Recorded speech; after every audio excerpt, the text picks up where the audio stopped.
Josh Allen is one of the most controversial prospects in this draft. He's a 6'5" quarterback with a huge arm, and his raw potential has created very contrasting opinions.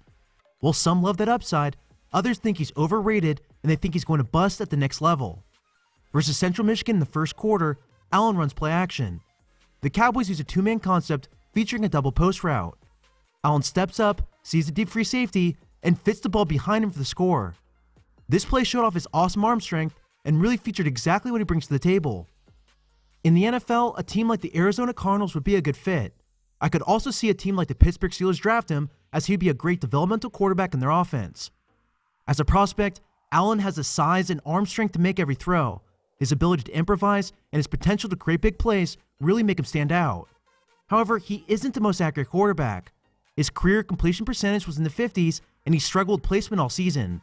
He needs time to improve before he starts, and based on this, I gave him a late second-round grade in this draft. In college, he ran a lot of bootleg play-action passes. This offense gave him a lot of half-field reads and allowed him to use his legs to get outside the pocket. In this play, he perfectly placed the ball low and by the sideline, and then only in a place where his wide receiver can make the catch. Here's another play where it's third down in the first quarter of the Iowa game. The edge rusher is left unblocked, so Allen steps outside and jump passes the ball to his receiver. In my opinion, an offense that designs plays to get him outside would really help his transition. Speaking of off-platform throws, Allen has a nasty habit of breaking his footwork. It looks like he wants to scramble, and this definitely affects his accuracy. The cornerback has inside leverage, so this ball has to be placed outside and towards the sideline. Instead, Allen steps back and throws while running to the side. This caused the ball to be poorly thrown, and the cornerback undercuts it for the interception. Now, this inaccuracy doesn't happen all the time. Earlier in the same game, the ball was thrown from the opposite hash to the far sideline. I would really like to see him throw it a half second earlier, but you can still rely on him to make these type of passes. While it's clear Allen has power, his deep accuracy is awful. He constantly overthrew his receivers and never really gave them a chance. Even though in this play, he did a great job sensing pressure and stepping up, the ball placement was nowhere near his target. I'm all for taking shots, but you still have to place this in the same zip code in order to have a chance. As I went through the film, his decision-making after the snap was very spotty. He needs to fully understand coverages, and he needs to take what the defense is giving him. In this play, Allen has a seam route and a flare route on the right. Versus this coverage, the seam should pull the defense away from the line of scrimmage. This should give him an easy throwing window, but for some reason, he holds onto it for too long. This hesitation and double-checking the defense allowed the linebacker to converge on the play. Here's another play where I didn't understand his decision process at all. He did a fantastic job avoiding the sack, but after he stepped up in the pocket, he launched the ball down the sideline.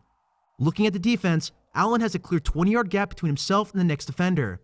All he has to do is scramble. The wide receiver didn't have his cornerback beat even before he broke off his route. This play makes no sense to me, as it's a second down at the start of the third quarter, so it's clearly another bad decision. Moving on, and in terms of his pocket awareness, he seems too frantic with his feet. He's amazing at avoiding sacks and slipping tackles, but sometimes it seems like he gets rattled.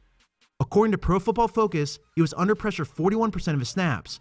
That number is crazily high, and what made it worse is that when he faced off against good teams like Iowa or Oregon, the pressure rate was even worse. In the fourth quarter of the Iowa game, the cornerback blitzed off the edge.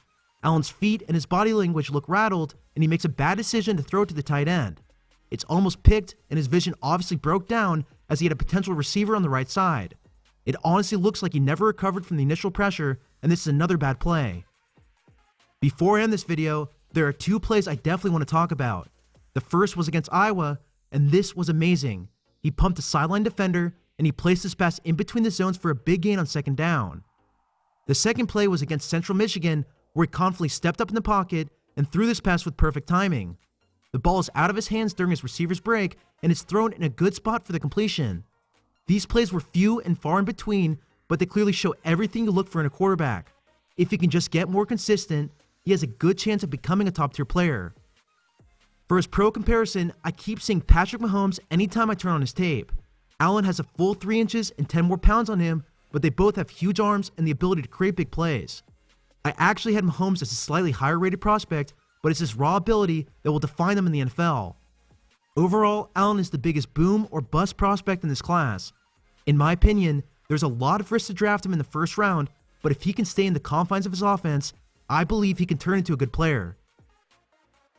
Well, that's all I have for you.